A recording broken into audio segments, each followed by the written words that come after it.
Okay, we're looking now at measures 9, 10, 11, and 12. Okay, so measures 9 through 12.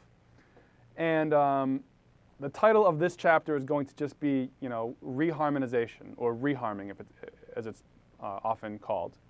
So we're going to reharm measures 9 through 12.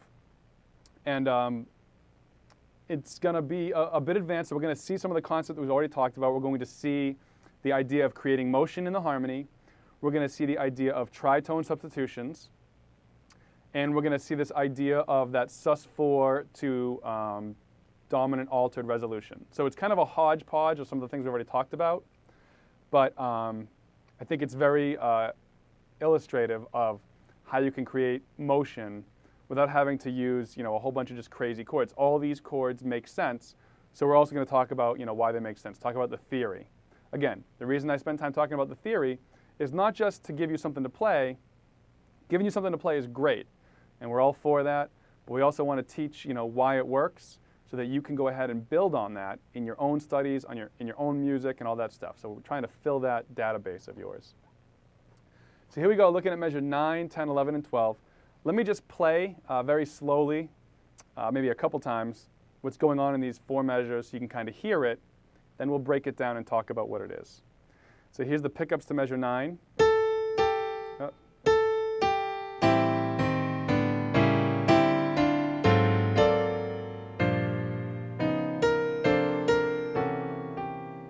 Once more.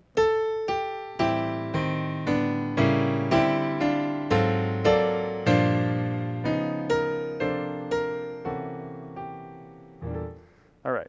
Let me just try playing this from let's play the arrangement from the beginning into this section.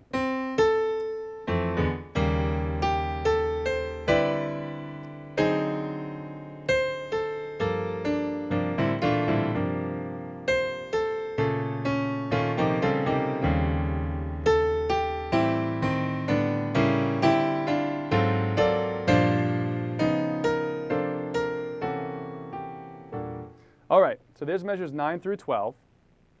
Now let's kind of take this one measure at a time, because there's pretty much a distinct concept from one measure to the next. So in measure 9, we have this A minor 7 chord. And this one A minor 7 chord lasts for the entire measure. So the melody is...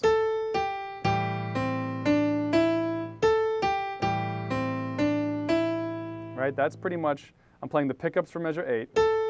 And then measure 9.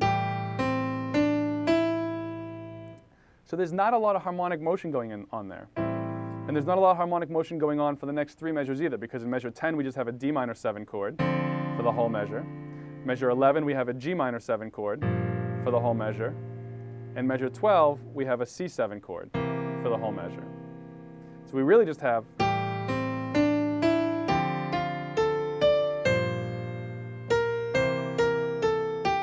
and from that, we're going to have this.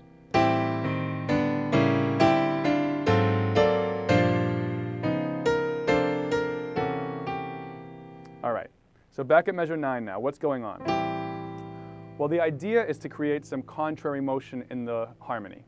So again, contrary motion as opposed to parallel motion is just kind of a theory term that arrangers and orchestrators use a lot of the time. It just means the direction of the lines. So if lines are moving, if there's 2 lines and they're moving in the same direction, whatever that direction might be, at the same time, that's called parallel motion. If they're moving in opposite directions, towards extremes, contrary motion.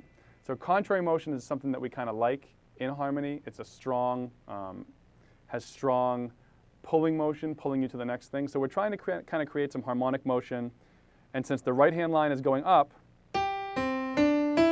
the idea is trying to create some harmonic motion going the other way.